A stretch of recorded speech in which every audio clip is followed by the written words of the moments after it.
আমি কার্তিক। হাই, আমি পিয়ালি। আমরা এখন চলে এসেছি দীঘা। এখন আছি নিউ দীঘা সি বিচের পাশে। আমরা কোন হোটেলে আছি আর কিভাবে ঘুরছি আর কি- কোথায় খাচ্ছি জানতে আমাদের সঙ্গে থাকুন। আর কিভাবে এই দীঘা পৌঁছলাম, এখন পরিস্থিতি কেমন দীঘার, সবকিছু দেখতে হলে শেষ পর্যন্ত দেখতে থাকুন ভিডিওটা। কলকাতা থেকে মাত্র 200 কিলোমিটার দূরে পশ্চিমবঙ্গের সবচেয়ে জনপ্রিয় ও জনবহুল সমুদ্র সৈকত হলো দীঘা। কম খরচে কম সময়ে ঘুরে আসা যায় এই দীঘা। সব বাঙালিদের ঘোরার হাতেখড়ি হয় এই দীঘা দিয়ে। বাজেট যেমনই হোক না কেন, দীঘার দরজা সবার জন্য খোলা। তাহলে চলুন ঘুরে আসি দীঘা। এখন ভোর 5টা। আমরা উবের বুক করে বেরিয়ে পড়েছি হাওড়া স্টেশনের উদ্দেশ্যে। 6:50-এ তাম্রলিপ্ত এক্সপ্রেস ধরব, যেটা দীঘা পৌঁছাবে 10:15-তে। ট্রেন ছাড়াও ধর্মতলা, করুণাময়ী ও এয়ারপোর্ট গেট নাম্বার 1 ও 3 থেকে দীঘা যাওয়ার বাস পেয়ে যাবেন। এছাড়া পার্সোনাল গাড়িতেও যেতে পারেন দীঘা। কলকাতা থেকে দীঘা যেতে সময় লাগবে 3 থেকে 4 ঘন্টা।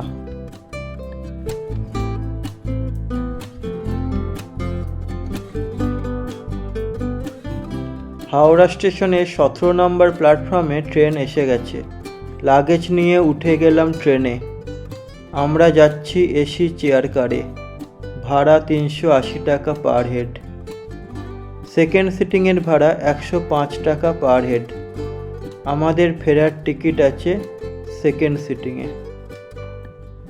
রাইট টাইমে ট্রেন হাওড়া স্টেশন ছেড়ে এগিয়ে যেতে লাগলো দীঘার উদ্দেশ্যে।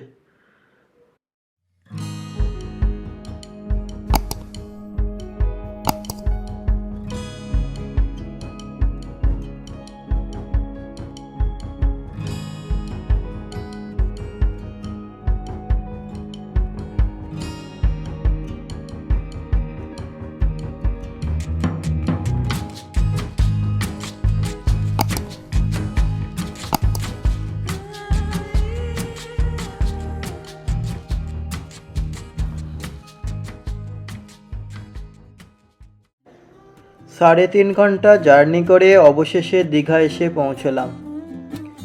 চেয়ার কারের কোচ একদম পিছনের দিকে, তাই প্ল্যাটফর্ম ধরে অনেকটা হেঁটে বেরিয়ে এলাম স্টেশনের বাইরে। স্টেশনের বাইরে থেকে জনপ্রতি 10 টাকা দিয়ে টোটো ধরে চলে এলাম আমাদের হোটেল মনিহারে। হোটেলটি নিউ দীঘা সি বিচ থেকে 3-4 মিনিটের হাঁটা পথ, একদম বিচের কাছে। হোটেল আমি ফোন করে বুক করে রেখেছিলাম। হোটেল ভাড়া 600 টাকা পার ডে, তবে গ্রাউন্ড ফ্লোরে রুম ভাড়া 500 টাকা। আমাদের রুম সেকেন্ড ফ্লোরে। চলুন রুমটা ঘুরে দেখাই।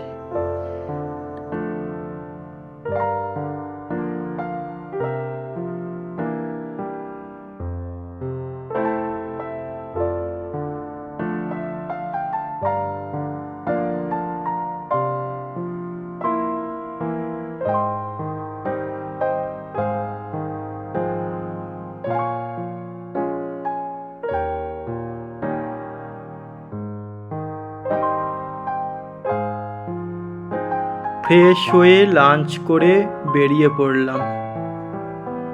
5 মিনিটের হাঁটা পথে এসে পৌঁছলাম অমরাবতী পার্কে। টিকিট কেটে প্রবেশ করলাম পার্কের ভিতরে।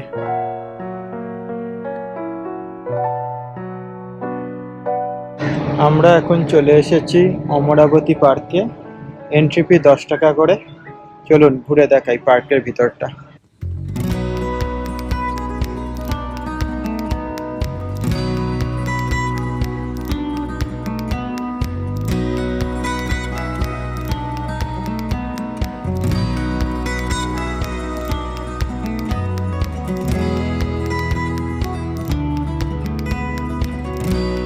অমরাবতী পার্কের প্রধান আকর্ষণ হলো এই রোপওয়ে। রোপওয়ের টিকিট 59 টাকা পার হেড। টিকিট কেটে চড়ে বসলাম রোপওয়েতে। রোপওয়ে থেকে সম্পূর্ণ পার্কটি খুব সুন্দর দেখতে লাগছিল।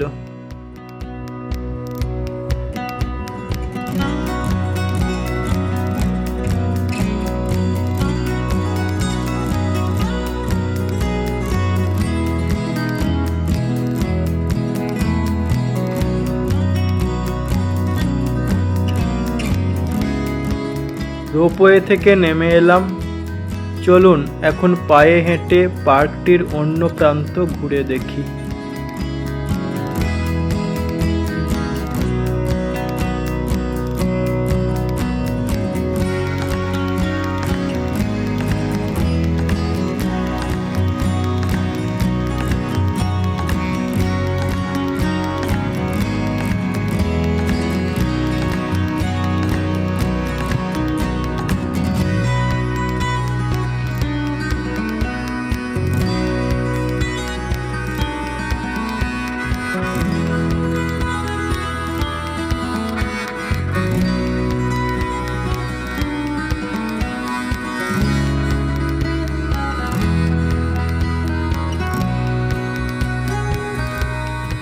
অমরাবতী পার্ক ঘুরে বাইরে বেরিয়ে এলাম। এরপর চলে এলাম দীঘা সায়েন্স সেন্টার বা দীঘা বিজ্ঞান কেন্দ্রতে। টিকিট 25 টাকা পার হেড। চলুন ঘুরে দেখি সায়েন্স মিউজিয়ামের কিছু ইন্টারেস্টিং জিনিস।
সায়েন্স মিউজিয়াম ঘুরে 50 টাকা দিয়ে একটি টোটো ভাড়া করে চলে এলাম নিউ দীঘা সি বিচ।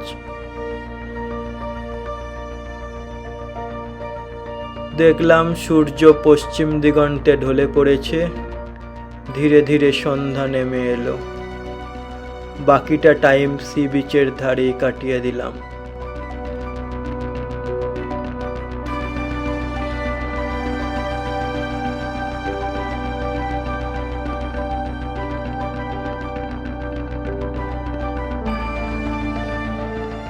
রাতে দীঘার ফেমাস কেজিএনের চিকেন বিরিয়ানি দিয়ে ডিনারটা সেরে নিলাম।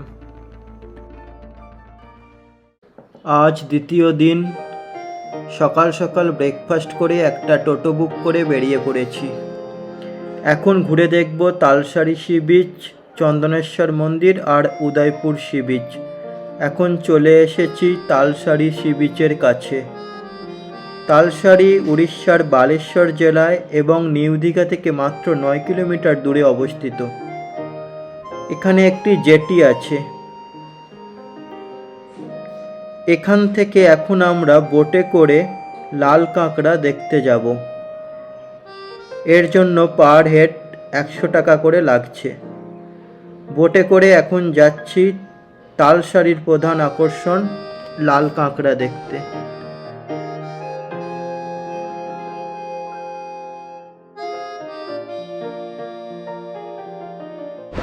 আমরা এখন তালসারি সি বিচে আছি।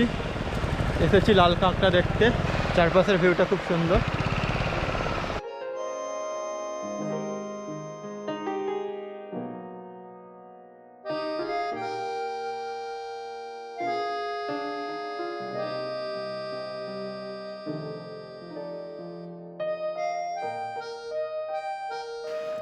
এইখানে বালির মধ্যে গর্ত করে আছে প্রচুর লাল কাঁকড়া। কিন্তু দুর্ভাগ্য হলো, যেই আপনি কাঁকড়ার কাছে যাওয়ার চেষ্টা করবেন তখনই তারা গর্তের মধ্যে ঢুকে পড়বে। অনেক চেষ্টা করে একটা লাল কাঁকড়াকে খুঁজে পেলাম, যেটা গর্ত থেকে দূরে জলের দিকে চলে এসেছিল।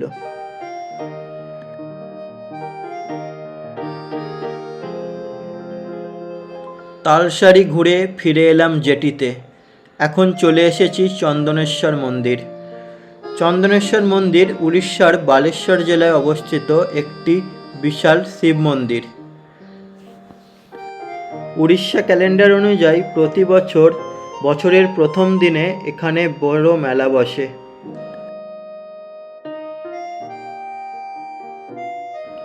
এখন চলে এলাম উদয়পুর সি বিচ।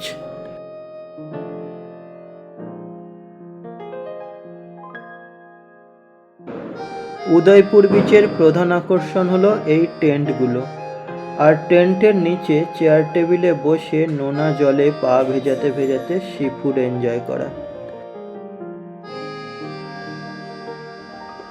উদয়পুর থেকে এখন আমরা চলে এলাম হোটেলে।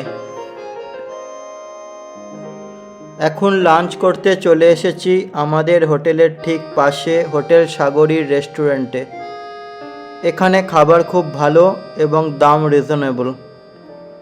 আমরা রোজ এখানেই লাঞ্চ আর ডিনার করছি। আপনারাও দীঘা এলে একবার ট্রাই করে দেখতে পারেন।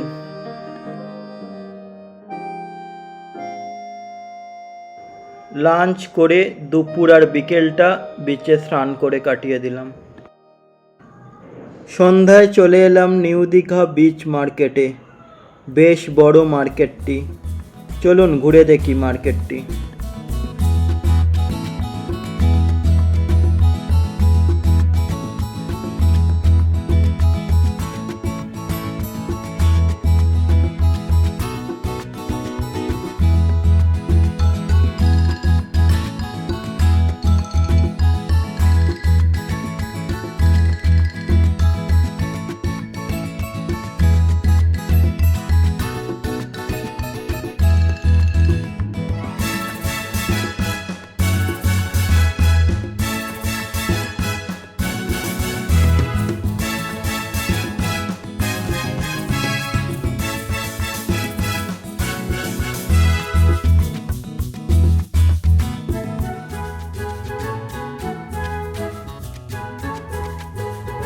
কিছু কেনাকাটা করে বিচ সাইড রাস্তা ধরে হাঁটতে হাঁটতে এলাম ঢেউসাগর। রাত হয়ে যাওয়ায় আমাদের আর এটি ঘোরা হয়ে ওঠেনি।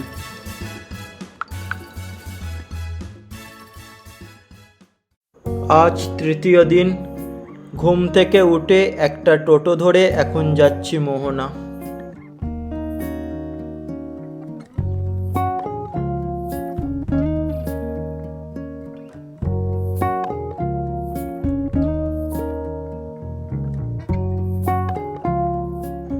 মোহনা হলো চম্পা নদী ও বঙ্গোপসাগরের সঙ্গমস্থল।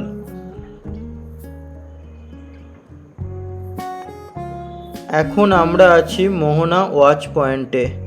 এখান থেকে ভোরে সূর্যোদয় ভালো দেখা যায়।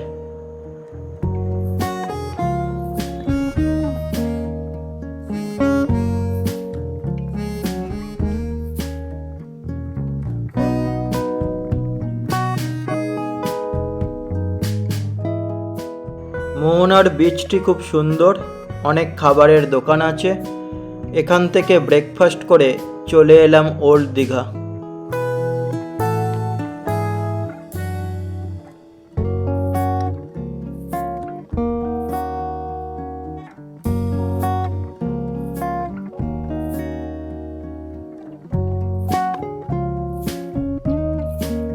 ওল্ড দীঘাতে বেশ কিছুটা টাইম কাটিয়ে ফিরে চললাম নিউ দীঘা।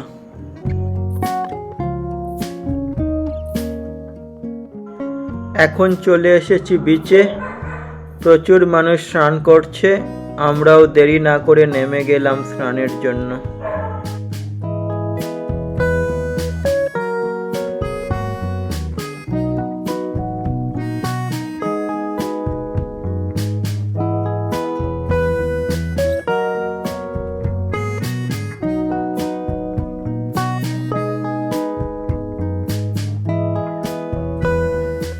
বিকেলে বিচের সাইড দিয়ে হাঁটতে হাঁটতে চলে এলাম ঝাউবনে। জায়গাটি খুব সুন্দর, বেশ কিছু ফটো তুললাম এখানে।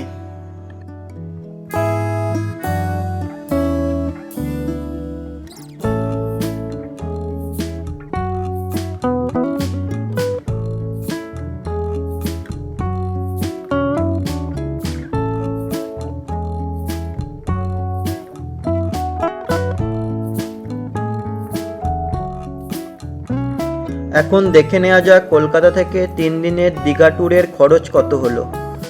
ট্রেন চেয়ার কার 380 করে, সেকেন্ড সিটিং 105 করে, দুজনের 970 টাকা। হোটেল ভাড়া 600 করে, 3 দিনের 1800 টাকা। খাওয়ার খরচ পার ডে 1000 টাকা করে, 3 দিনের 3000 টাকা। টোটো ভাড়া তালসারি উদয়পুর চন্দনেশ্বর ট্যুরের জন্য 400 টাকা, আদার্স 500 টাকা। দুজনে টোটাল খরচ 6670 টাকা, অর্থাৎ জনপ্রতি খরচ হলো 3335 টাকা।